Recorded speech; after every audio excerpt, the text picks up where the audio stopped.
दोस्तों आज हम वापस आए हैं कंस्ट्रक्शन के काम से जुड़ी कुछ बेहद मजेदार तकनीकों और मशीनों की जानकारी लेकर, जो कि वाकई में आपका काफी ज्ञान बढ़ाने वाली है। तो इस वीडियो को शुरू से लेकर अंत तक पूरा जरूर देखिएगा ताकि आप कोई भी महत्वपूर्ण जानकारी मिस न कर दे। नंबर 1 पर आता है कटिंग पैटियो स्लैब्स। क्या आपने कभी सोचा है कि कंस्ट्रक्शन वर्कर विशेष रूप से रेक्टेंगुलर पत्थरों का उपयोग करके घुमावदार रास्ते कैसे बनाते होंगे? यह पता चला है कि इस समाप्त कार्य का अनोखे दिखाव का रहस्य केवल इस प्रक्रिया के अंतिम चरण में होता है। लेकिन जैसे कि कर्मचारी रास्ते का काम शुरू करने वाले होते हैं, वे सबसे पहले तो उसके आकार का आउटलाइन चित्र बनाकर उसकी पेंटिंग करते हैं और उसके बाद ही वे काम की शुरुआत करते हैं। फिर रोड को जैसे चाहिए वैसे विभिन्न प्रकार के पत्थर या स्लैब के साथ कवर कर दिया जाता है। अगले चरण में भी विविध प्रकार के सामग्री के साथ काम करना शामिल होता है। अब उस बनने वाले पत्थर के रास्ते की सतह पर एक डायमंड सॉ यानी कि हीरे की ब्लेड की आर के मदद से अनोखे निशान बनाए जाते हैं और जो भी अतिरिक्त हिस्सा होता है उसे काट दिया जाता है। यह साफ किनारे और सरल आकार को प्राप्त करने का एकमात्र तरीका माना जाता है। अभी जो काम आप देख रहे हैं यह कठिन कामों में से एक माना जाता है, जिसे बेहद शुद्धता, शक्ति और बेहद आकर्षक आकृति का कौशल्य लगता है। आम सी बात है, कोई भी साधारण सी आर इस काम के लायक नहीं होती है। केवल हीरे के आर के ब्लेड ही इस शक्ति का सामना कर सकते हैं। नंबर 2 पर आता है अंडर वाटर कंक्रीटिंग। पानी के नीचे निर्माण होने वाला कंस्ट्रक्शन का कार्य हमेशा एक चुनौतीदार कार्य माना जाता है। इसके लिए न केवल ज्ञान और निर्माण कौशल्य चाहिए, बल्कि पानी के नीचे के उपकरणों का उपयोग करने की क्षमता की आवश्यकता भी होनी चाहिए। कर्मचारियों को लंबे समय तक पानी के भीतर रहना होता है और एक अंडर वाटर फाउंडेशन बनाने के लिए सबसे आम काम ठोस कंक्रीट डालना होता है। जब पानी को किसी भी नदी या समुद्र से निकालने का कोई रास्ता नहीं होता है तो अंडर वाटर कंक्रीटिंग तकनीकों का सहारा लिया जाता है। बहुधा इसका उपयोग पुल, बांध और अन्य पानी की संरचनाओं के निर्माण के लिए किया जाता है। इसका उपयोग बिजली पारेषण लाइन के फाउंडेशन बनाने के लिए भी किया जाता है। पानी के भीतर के पहले चरण में मजदूरों का पहला काम उचित जगह को तैयार करना होता है। पहले एक स्पेशलिस्ट भविष्य के कार्य क्षेत्रों को देखता है, फिर वे फाउंडेशन के लिए एक साँचा स्थापित करता है। फॉर्म वर्क और फिर पाइप और होज की मदद से मिश्रण पानी के अंदर भेज दिया जाता है। यह उल्लेखनीय है कि जमीन पर उपयोग की जाने वाली मोटरों की रचना पानी में काम करने वाली मोटरों से बेहद अलग होती है।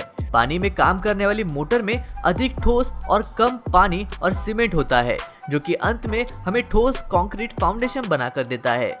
विशेष पाइप्स और पंप्स के उपयोग से यह मिश्रण पानी के नीचे फोम वर्क में भेजा जाता है।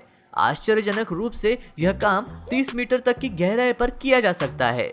एक बार जब कंक्रीट का फोम वर्क भर जाता है तो अतिरिक्त पानी को निकाल दिया जाता है और वो किसी भी अन्य प्रकार की कंक्रीट की तरह सख्त होने लगता है। नंबर 3 पर आता है टेराजो इमिटेशन। यह कोई रहस्य की बात नहीं है कि सिरेमिक टाइल्स को अपने घर में लगाने के लिए बहुत महंगी कीमत देनी पड़ती है। आमतौर पर एक बड़े कमरे को सजाने के लिए आपको काफी महंगी कीमत देनी पड़ेगी। इसी कारण से अनुभवी कार्यकर्ता एक अनोखा विकल्प चुनते हैं जिसे एपॉक्सी रेजिन कहते हैं, जो कि बेहद अफोर्डेबल माना जाता है। यह दिखने में तो बिल्कुल टेराजो टाइल्स की तरह दिखता है। आप एक विशेष एडिटिव के साथ एक समान प्रभाव प्राप्त कर सकते हैं। इस वीडियो में आप एपॉक्सी रेजिन के गुच्छे, जो कि लिगेरी के हैं, इसका इस्तेमाल किया जाता हुआ देख सकते हैं। इस एपॉक्सी रेजिन की एक आधार परत कंक्रीट की फर्श पर डाली जाती है, फिर सतह को एपॉक्सी रेजिन के गुच्छे की एक परत के साथ वापस कवर कर दिया जाता है। अंतिम स्टेप में प्रोटेक्टिव कोटिंग की एक और परत के साथ फर्श को कवर कर दिया जाता है, जो सूखने के बाद फर्श को मैट और चमकदार जैसा बना देता है। सामान्य तौर पर टाइल्स लगाने की प्रक्रिया की तुलना में यह प्रक्रिया बहुत आसान और तेज मानी जाती है और फिर तैयार फर्श सुंदर, टिकाऊ और प्रतिरोधी दिखती है। नंबर 4 पर है सीलिंग पेंटिंग। एक कमरे को सजाने का एकमात्र तरीका उसकी सीलिंग को अनोखा पेंट करके या फिर कुछ अनोखा चित्रित करना माना जाता है। पर समस्या यह है कि प्रोफेशनल कलाकार यह काम के लिए बहुत महंगी रकम लेते हैं। और अगर आप पैसे बचाना चाहते हैं तो कुछ क्रिएटिव ट्रिक्स का सहारा लेना आपके लिए बेहतर माना जा सकता है।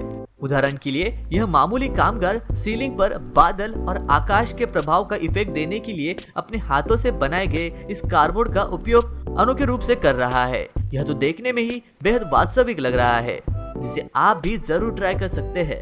नंबर 5 पर आता है कैटलन वॉल्ट। वास्तव में लोग लंबे समय पहले से ही असामान्य छत के साथ कमरे सजाने के विचार साथ ले आए थे। उदाहरण के लिए रोमन साम्राज्य में लोग ईंटों से असामान्य वॉल्ट को बनाना सीखते आ रहे हैं। बाद में टेक्नोलॉजी इतनी लोकप्रिय हो गई और दुनिया भर में फैल गई और उसे ही अब कैटलन वॉल्ट के रूप से जाना जाता है। गौर से देखा जाए तो ईंटें फिजिक्स के नियमों को चुनौती देती है और फिर भी यह निर्माण उल्लेखनीय रूप से मजबूत माना जाता है। नंबर 6 पर आता है कंक्रीट ग्राइंडिंग। कोई भी दीवार लगभग हमेशा एक सैंडविच स्ट्रक्चर जैसी होती है और इसके निर्माण के लिए विभिन्न सामग्री का उपयोग किया जाता है। ईंट की दीवार का फिनिशिंग टच का पहला स्टेप हमेशा प्लास्टरिंग होता है। पहले तो दीवार की सतह को लेवल करना होता है। यह बेहद जरूरी कार्य माना जाता है, जिससे एक अखंड कोटिंग प्राप्त की जाती है, जो कि आगे के फिनिशिंग प्रोसेस के लिए उपयुक्त मानी जाती है। सबसे पहले गीला प्लास्टर ईंट की दीवार पर लगाया जाता है और फिर वह सतह पर फैलाकर उसे अच्छे से कॉम्पैक्ट किया जाता है। यह काम मैन्युअली उपकरणों का उपयोग लेकर किया जा सकता है।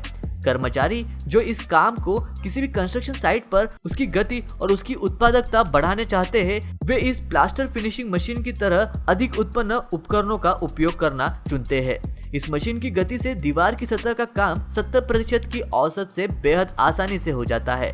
पहले तो सतह पर रहने वाली सारी अनियमितताओं को दूर करने के लिए सॉफ्ट डिस्क का उपयोग किया जाता है। फिर बड़ी डिस्क का उपयोग करके सतह को बेहद चिकनी बनाई जाती है। नंबर 7 पर आती है इमिटेटिंग डिफरेंट मटेरियल। आधुनिक शिल्प पुरुषों के पास उपकरणों और सामग्रियों की एक विशाल श्रेणी है, जो उन्हें अनोखा जादू जैसा काम करने की अनुमति देती है। डेकोरेटिव प्लास्टर यानी कि सजावटी प्लास्टर एक मुलायम मिश्रण है, जिसे आसानी से किसी भी आकार का रूप दिया जा सकता है। इस कला का उपयोग बिल्डरों द्वारा फिनिशिंग मटेरियल पर महत्वपूर्ण बचत के लिए किया जाता है। यह वीडियो ऐसी कई अनोखी तकनीकें दिखाती है। यह विशेष मिश्रण जब किसी भी दीवार लगाया जाता है तो वह ईंट की दीवार, प्राकृतिक पत्थर और यहाँ तक कि प्राकृतिक लकड़ी की नकल करने में भी बेहद माहिर बन जाती है।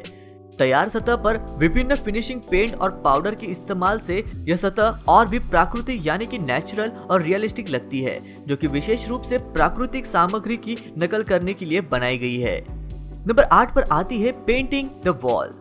यदि आपको किसी बड़े कमरे की दीवार को पेंट करना हो तो इस काम की प्रक्रिया को तेज और आसान बनाने का सबसे अच्छा तरीका बताया जाए तो वे पारंपरिक उपकरणों को पेंट रोल से बदला जा सकता है। जब यह पेंट रोलर को मैकेनिकल पेंट फीडर से जोड़ दिया जाता है, जो कि ऑटोमेटिकली पेंट को कंटेनर से पेंट रोलर तक भेजने की प्रक्रिया करता है। इस प्रक्रिया के कारण मुश्किल से मुश्किल काम आसान हो जाते हैं। यह देखने में आया है कि पेंट रोलर लगभग 50% तेजी से काम करता है और इस कार्य का काम करने से कोई भी कर्मचारी थक नहीं जाता, क्योंकि काम करने वाले उस कर्मचारी को पेंट ट्रे के पास बार बार वापस जाने की आवश्यकता नहीं पड़ती है। इसके वजह से पेंट ऑटोमेटिकली पेंट रोलर को सप्लाई किया जाता है, जिसके कारण यह प्रक्रिया आसान और बेहद अच्छी तरीके से बनती है।